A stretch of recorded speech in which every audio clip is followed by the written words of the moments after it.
ቀበጧ የባርኮቴ ሚስት የሰው ባል መጠጣ ጠጥታ ከሰከረላት በኋላ ወደ መኝታ ክላስ ይዘው እንደገባች ለምለም ደርሳባት ምን አባሽ ልታደርጊው ነው እንደዚህ እስከሚሆን ድረስ መጠጥ እያጠጣሽም በማለትም እዛው በጥፊ ታጮላታለች። ባርኮቴ ምን ሆነሽ ነው ጉንጭሽ እየቀላው በማለት ለቤዛ ሲነግራት ለምለም ደብድባኝ ነው በማለት ተናግረዋለች።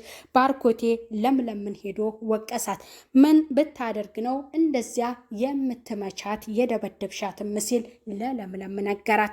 ናኦልን ዴቭና ባርኮቴ ከዛ ቤት አስወጡት። ሰላም ጤና ይስጥልኝ ውድ የተከበራችሁ የዚህ ዩቲዩብ ቻናል ተከታይ የሆናችሁ ቤተሰብ በሙሉ በያላችሁበት ሰላማችሁ ብዝት ትርፍርፍ ይበል። ሰራተኛዋ አደይ ክፍል 45 በዛሬው ክፍል ላይ እንግዲህ ለምለም በጥፊ ቤዛን አጩላታለች። የተመታችው ጉንጯን እየደባበሰች ወደ ባሏ ጋር ሄዳ ባርኮቴ አይቶትም እሱም ጠይቋታል። ናኦል ኪችን አደይ ምግብ እየሰራች ይቅርታ ብሎ ጠይቋት፣ እንዲሁም ይቅርታዬን በቀላሉ ስለማትቀበኝ የት ምግብ ቤት ምረጭና ልጋብዝሽም በማለትም እሷን ለመሳም ጠጋ ሲል ስርዓት ያዝ እያለችው እያስጠነቀቀችው ዴቭ ሰምቶ አንተ ማነህ ደፋሩ በአደይ የመጣህብኝ በማለትም እዚያው ንቅ እያደርገውና እየጎተተው ወደ ሳሎን ይወስደዋል። ምን ተፈጥሮ ነው በማለትም ባርኮቴ ይነሳል። አደይን ሊተናኮላት ሲል ነው የያዝኩትም ይህን ልጅ አስወጭልኝ ፍቅር በማለትም ለፍቅር ስትጠየቅ እሺ እውጣ በማለትም ተናግረዋለች። አሁን እኮ መሽቷል ወዴት ነው የምወጣው በማለትም ናኦል ይናገራል። ወንድ ልጅ አይደለህም እንዴ ምን አስፈራ ወንድነትን የምታሳየው በአደይ ላይ ብቻ ነው እንዴ በማለትም ዴቭ ይነግሯል። ባርኮቴ ያንን ላይ ጥርቅም አድርጎ ከዛ ቤት እያስወጧል። ደረጁ ላይ ተቀምጦ እየተብሰለሰለ ባርኮቴ ፍቅረኛው ቤዛ ከኋላ ትመጣና እሱን ጉንጩን ትሰማውና አጠገቡ ቁጭ ብላ እሱም ምንድነው የተፈጠረው ጉንጭሽ ቀልቷል በማለትም እየዳበሰ ሲነግራት ለምለም መታኝ ነው በማለትም ተናግረዋለች። ምን አገናኛችሁ አንቺና እሷ? ለምለም እኮ በጣም ጥሩና መልካም ልጅ ናትም በማለትም ይነግራታል። ይቺ የተረገመች ድቅቅ ነው ያደረገችኝም ስትል ተናግረዋለች። በቃ አሁን ወደ ቤት እንግባና ቁርሳችንን እንብላ፣ ወደ ስራ ቦታ ልሄድ ስመለስ እናወራለን። አሁን ሲሄድ ለምለምን እነግራታለሁም ሲል ለሷ ይነግራታል። ይሄ ነገር የተፈጠረው በኔ ነው ዴቭዬ ይቅርታ ስትለው አደይ ነግረዋለች። ፍቅርም ተከትላ ሊዲያም ተከትላ አንቺ ነሽ የምንጊዜውም የጸብ መነሻ በማለትም አደይን ይወቅሷታል። አደይ ምንጊዜም ተወቃሽ ናት፣ ምስኪኔዋ የቤት ሰራተኛ ናት። ወደ ለምለም ጋር ሄድና ባርኮቴ ምን ብትፈጽም ነው ይህን ያክል እንዴትስ ድፍረት ነው ቤዛን የመታሻት በማለትም ይነግራታል። እኔን ከመውቀስህ በፊት እሷ ምንድን ነው ያደረገችው ማወቅ ትፈልጋለህ? እራሷን ጠይቃትና ምን እንዳደረገች እውነቱን ከሷ ማወቅ መጀመሪያ እወቅና ከዛ እኔን ውቀሰኝ በማለትም ተናግረዋለች። ኤላን መጠጥ አጠጥተው እኮ አብረው ልታደር ወይንም ልትተኛ ስትል ነው የደረስኩበትም ስትለው በጣም ይደነግጥና እንዴት እንደዚህ ሊሆን ይችላል? ይሄ ነገር እውነት ነው በማለትም ይናገራል። ካላመንከኝ ኤላን ጠይቀው በማለትም ተናግረዋለች። ኤላ ይመጣል። የተፈጠረው ነገር እውነት ነው ወይ ብሎ ሲነግረው ኤላ እኔ ምንም ነገር የማውቀው ነገር የለም ብሎ በሐሳብ ጭልጥ ብሏል። እንዝናና ብላ መጠጥ የጋበዘችውን ከዛ በኋላ የተፈጠረው ነገር እንዳላስታወሰ ለባርኮቴ ይነግሯል። ባርኮቴ በጣም ይናደዳል። እሷ የምትልህን ነገር ለምለም የምትልህን ነገር በቃ እውነት አታድርገው በማለትም ለብሱ ይነግሯል። እንዴት ነው እውነት የሚያደርገው? አንተ እኔን አታምነኝም ወይ? እንደዛ መጠጥ ጠጥተህ ሰክረህ ነበር፣ ራስህን እኮ አታውቅም ነበረ በማለትም ተናግረዋለች። እኔ የተፈጠረውን ነገር አላውቅም፣ መጠጣቴን ግን አስታውሳለሁ በማለትም ለለምለም ይናገራል።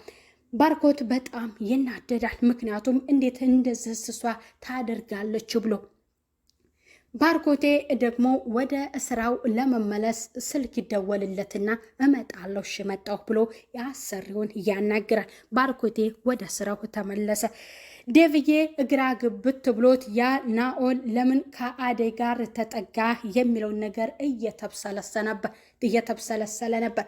ክላሱ ተኝቶ አደይ ወደዛ ክላስ ትገባና ምግብ ደርሷል በማለትም ስትነግረው እኔ በቃ አልፈልግም፣ አሁን ምግብ መብላት አልፈልግም፣ እንደውም ከዚህ ክላስ ውጭልኝ በማለትም ለአደይ ይነግራታል። እንዴ እኔ እኮ አደይ ነኝ ዴቭ በማለትም ትነግረዋለች። አው አንቺ ስላልተረዳሽኝ በማለትም አሁንም ለሷ ይነግራታል። ምክንያቱም አንቺ የኔ ማፍቀሬ አልገባሽም፣ እሺ እኔ ላንቺ የማልመጥንሽ ሰው ነኝ ወይ በማለትም ይነግራታል። ለአባትሽ ለእናትሽ እንዲሁም ለእህትሽ እሺ ለኒስ የሚሆን ቦታ የለሽም ወይ አደይ በማለትም ለሷ ይነግራታል።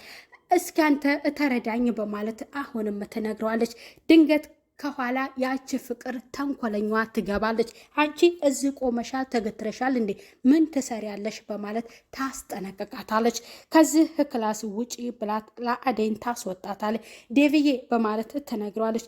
ምግብ ደርሷል በማለት ትነግረዋለች። እያቆላመጠች ትጠራለች። አንቺንም አይንሽን ማየት አልፈልግም ከዚህ ክላስ ውጪልኝ በማለት ይነግራታል። ምን አሳስቦሽም ነው የመጣሹ በማለት እንዲሁም የእዛ የናኦል ነው ወይንስ የምንድን ነው በማለትም ነግሯት ነበር። ከዛ ክላስ እንድትወጣ ካባረራት በኋላ በጣም እየተንጨረጨረች ነበር። አደይን የቤዛ እየጠራቻት ነበር። ከክላሴ መውጣት ስለማልፈልግ ክላሴ ምግብ አንጭልኝ ብላት ያንን ምግብ በሳህን ይዛ ወደ ቤዛ ክላስ አደይ ይዛላት ስትገባ ሊዲያ ቀበጧና ደግሞ ቤዛ እየተነጋገሩ ነበር። አንቺ ምን አባሽ ንስና ነው እንደዚህ እያጠገበሽ ከኤላ አጠገብ እንዳትደርሽ፣ ሁለተኛ ኤላ ጋርም እንዳትሄጅ እያለቻት እያስጠነቀቀቻት ነበር።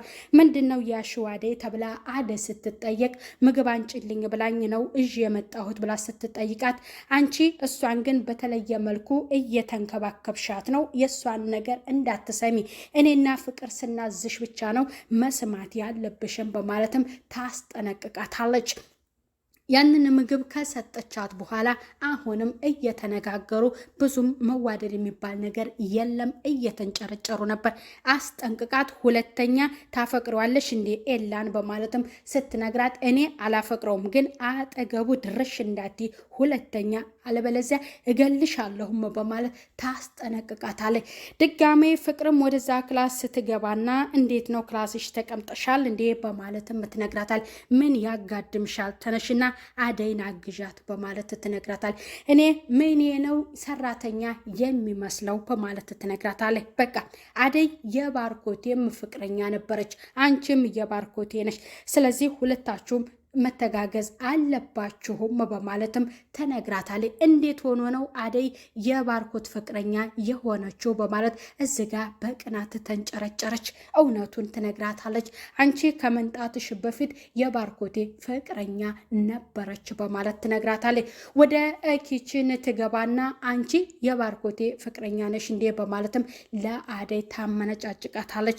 አረ ከወንድምነት እየዘለለ እኔና እሱ ምንም አይነት ግንኙነት የለንም፣ ማን ነው ደግሞ እንደዚህ ብሎ የነገረሽም በማለት አደይ ለቤዛ ተመልስላታለች። ታስጠነቅቃትና ከዛ ከኪችን ትወጣለች። ናኦል ደግሞ ስልኩን ይሰርቁታል። እንዳባረሩት ያንን ስልክ እየሰረቁት ማናማናቸው ዴቭና ደመቀ ናቸው። ንጉሱና ደመቀ ናቸው። ለምንድነው እነሱ እንደዚህ ስልክ የሰረቁት? እነሱ የሚበረቱት ለአደይ ብቻ ነው። ወንድሜም የኔም ስልክ እንደሰረቀኝ ስነግረው ዝም ነው እያሉኝ፣ ለአደይ ቢሆን ነው እነሱ የሚበረቱትን ብላ ለናኦል ስትነግረው እንዴት ነው ስልክና ያቺ ቆንጆ ልጅ እኩል የሚሆኑትን በማለትም እየነግራታል። እሷ እየተቅበጠበጠች አሁንም ወደ ኤላ ጋር ለመሄድ አስባ ነበር መንገድ ላይ ያገኘችው። ድንገት ሁለቱ ቁጭ ብለው እሱም ለእናቱ ስልኩን ደውሎ እናቱ ሀሳቡን እንደወደደችለትና ለሰርጉም እንደምታግዘው እሱም እንደገና ሄዶ የሰርጋቸውን 25ኛ ዓመት ሊያከብርላቸውም እንደሆነ ለፍቅረኛው ለለምለም ሲነግራት ያን ያክል ሁሉ ፈተና አሳልፈን እግዚአብሔር በስተመጨረሻ እንደዚህ ሲያስደስተን እንዴት ደስ ይላል በማለት ደስታዋን ከሱ ጋር እያጣጣመች ድንገት በር ሳትቆረቁር ትደርስባታለች። አንቺ ልጅ እንዴት ነው የሰው ቤት ስትመጪ ሳታንኳኪ እንዳትገቢ አላልኩሽም ወይ በማለትም ኤላ ይነግራታል። አሁንም እሷ ስልችት ይላትና ለምለም ትነሳለች። ይቺ የፍቅር መቀስ እያለች ተናዳለች። ከዚህ ክላስ ውጭልኝ በማለትም እኛ ፍቅራችንን እናጣጥምበት በማለት እንዲሁም አንቺ ስትመጪ ለምለም ደስ አይላትም፣ እዚህ ቤት ባትመጭብን መልካም ነው በማለትም ያስጠነቅቃታል። እሺ እኔን ሂጄ አልከኝ በማለት ከዛ ቤት ትወጣለች። እሷም ቁጭ ብላ በመጨረሻ የኤላና የለምለም ፍቅር ደስ ይላል፣ ያስደስታል። ባርኮትም የቤዛን ነገር እንግዲህ ምን እንደሚላት አይታወቅም። ፍቅር እዚህ ጋር አደይ ጓደኛው ናት ብላለች።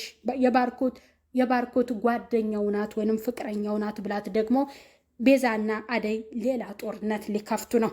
እዚህ ጋር የሚያሳዝነው ዴቪዬ ብቻ ነው። የፍቅር ጥያቄውንም እሷ እየወላወለችበት ያልተቀበለችው የተረፈ ምግብ ነው ያቀረብሽን በማለት አደይን ደግሞ እየወቀሷት ነው። አረኔ ማን በልቶ የማን ትራፊስ አቅርቤያለሁ፣ ከመቼስ ወዲህ ነው ትራፊ የማቀርብላችሁ በማለት ለሁለቱ ትነግራቸዋለች። ይህንን አንሽና ሌላ ምግብም አንጭልንም በማለት ሁለቱ ያዟታል። እንዴት ይህንን ሀሳብ አመጣሹ በማለት ፍቅር ተንኮለኛዋ ትነግራታለች። እኔ እኮ ሊዲያ ነኝ በማለት ለፍቅር ትነግራታለች። እንግዲህ በመጨረሻ አደይ እንደተኛች እክላሷ ናኦል ሄዶ የለበሰችውን ልብስም ብርድ ልብሱን ገፈፍ እያደረገ ይች መሳይ ቆንጆ እያለ በዛሬው ቪዲዮ ያልቃል ማለት ነው። እንግዲህ ውስብስብ ነው የሚያሳዝነኝ እዚህ ጋር ዴብ ብቻ ነው። ተንኮለኛዋ ፍቅር ሁልጊዜም ከክፋት ሌላ አታውቅም። ሊዲያ ትንሽ ምንም ውስጡ ያን ያክል ክፋት ያለባት አይደለም፣ ግን ፍቅርን ትከተላታለች። አደይ ደግሞ ምንም መወሰን አልቻለችም፣ ከማንኞችም በኩልም አይደለችም እና ፈጣሪ ይሁንሽ አደይ የመወሰን እንግዲህ የራሷ ፍላጎት ነው ማለት ነው። የዛሬው ቪዲዮ ይህንን ይመስላል። በመጨረሻም ስልኬን ልወስድ ነው ብሎ እዛ ቤት ናኦል ገብቷል ከፍቅር ጋር ማለት ነው። ዴቭም አስጠንቅቆታል። ስልኩም አልተመለሳለትም ማለት ነው። ቀጣይ በሌላ ቪዲዮ እስከምንገናኝ ቤተሰብ በያላችሁበት ሰላም ቆዩልኝ። ቪዲዮውን ላይክ እና ሼር እንዲሁም ለዚህ ዩቲዩብ ቻናል አዲስ የሆናችሁ ሰብስክራይብ በማድረግ ቪዲዮውን እስከ ፍጻሜው እንድትከታተሉ ትላለሁ። በያላችሁበት ሰላም